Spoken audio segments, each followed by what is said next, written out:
What is going on, everyone, and welcome to WreckTalk. I hope you're having a fantastic day. It snowed here in Georgia. I made not one, but 2 trips to the Waffle House. I drank like 20 Diet Cokes, and I'm leaning into my nerddom now.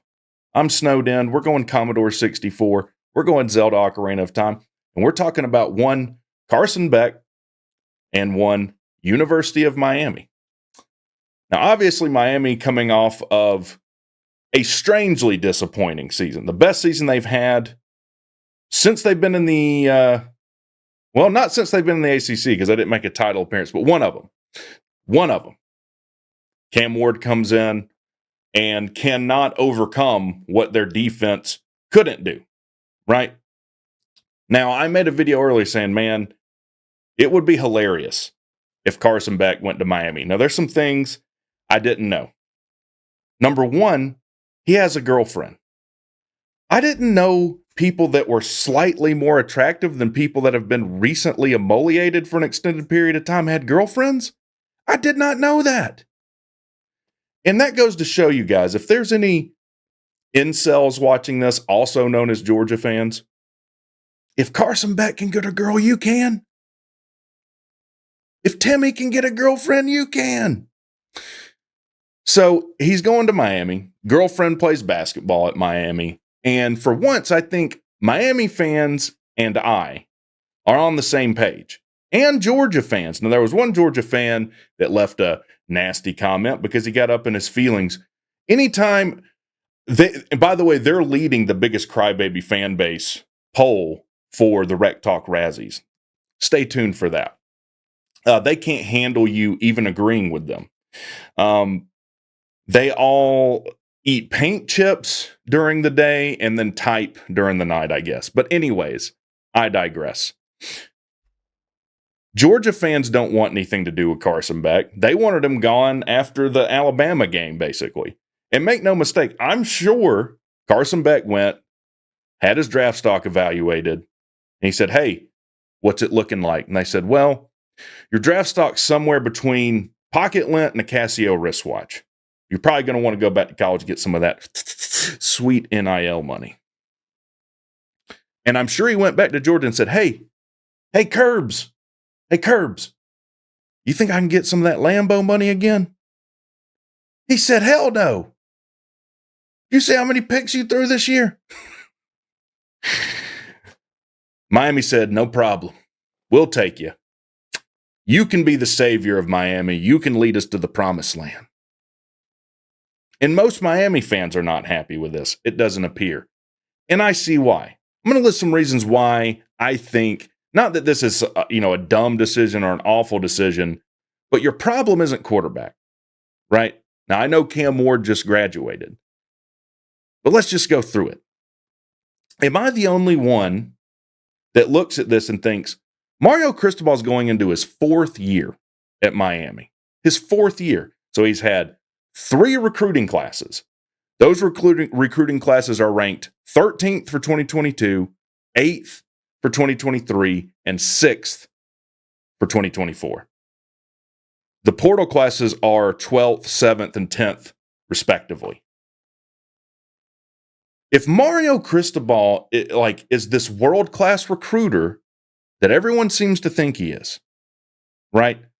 What he doesn't have in game management, he more than makes up for in recruiting.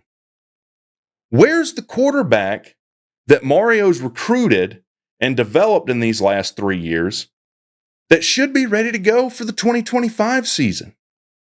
In other words, you have 3 recruiting classes behind you. Mario Cristobal is an offensive guy.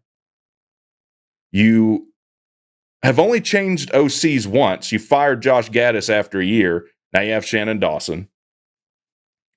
You shouldn't be spending $7 or $8 million in a 2-year period on one position quarterback. To me, that's insane.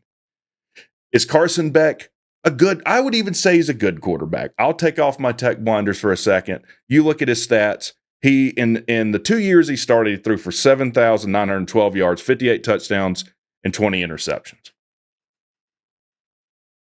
I feel like college football is, especially for some teams, maybe not Miami, is going to have to become Moneyball, probably more for my team. Is Carson Beck worth the $3 or $4 million you're going to pay him this year? In other words, is that money better spent? I don't know, on your defense. Let's look at your defensive numbers. Last year, total defense, 52nd in the country. You're giving up 415 yards a game. Pass defense, 54th. Rush defense, 38th. And here's the thing, points allowed. You gave up 26.7 yards, or 26.7 points a game, which is not good. It's like 70th in the country, I think. At home, you did pretty well, even though you don't have a lot of fans showing up. 18.6 points at home, but you're giving up 32.4 on the road. And all I'm saying is I don't think Carson Beck is the solution to that. If Cam Ward couldn't overcome what your defense couldn't do, I can guarantee you Carson Beck isn't.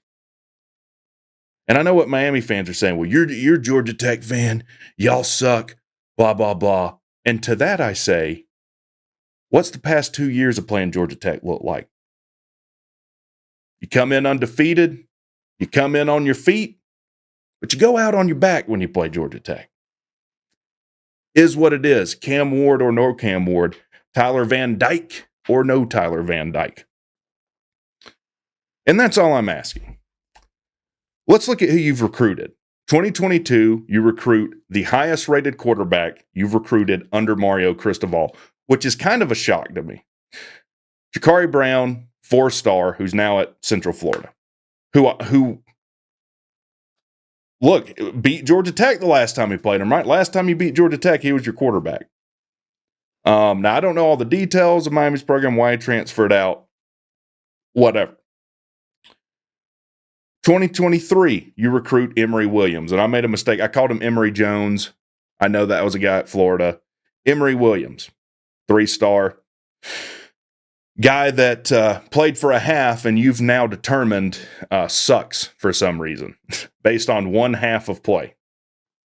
Last year, you recruit Judd Anderson from Warner Robins, Georgia.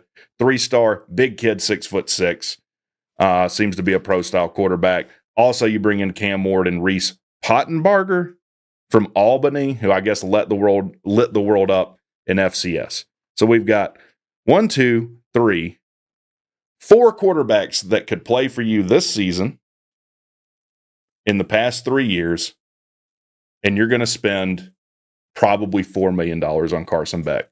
Or these are the reported numbers. And so I'm asking the Miami fan base, does that seem reasonable to you? If Cristobal is this great recruiter, why is Ja'Cory Brown the highest rated quarterback that you've signed under him when it's the most important position on the field? Because now you're going to get into a cycle. You saw it happen with Cam Ward. He only had 1 year. He has to come in, learn the offense in 1 year. He's gone. It's going to be the same with Carson Beck. What are you going to? So, in other words, every year you're just going to pay $3, $4, $5 million for a quarterback and hope and pray that he works out. Here's the other thing that is kind of overlooked. Now, people are talking about it. Carson Beck is having major elbow surgery in the offseason. You don't know what his recovery is going to be like from that. That's another reason, in my opinion, the guy's not worth $4 million. He's coming off of a major injury. What is going to happen if after like a game or even spring ball going into fall camp, it's apparent that this is not the same guy, that this injury is affecting him more than you thought? Are you just going to eat $4 million and start one of these other guys? It's a question. So I just wanted to talk about that. What do you guys think? If you're a Miami fan, are you happy with this? What would you have rather happened? If you're not happy with it, if you're from another fan base, look from the outside looking in, what do you think about this? And to me, it's just especially painful right after you let Cam Ward piss right down your throats. So the quarterback you just paid all this money pissed right down your throat. You saw his backup. You said, nope, a half is plenty of time to determine this guy sucks balls. Let's spend $4 million on a hand-me-down quarterback coming off of major elbow surgery from Georgia that, by the way, from 2023 to 2024 had a 100% increase in the number of interceptions he threw. 23 he threw 6 picks, 24 he threw 12 picks. Right? Let me know what you guys think. Y'all have a good one.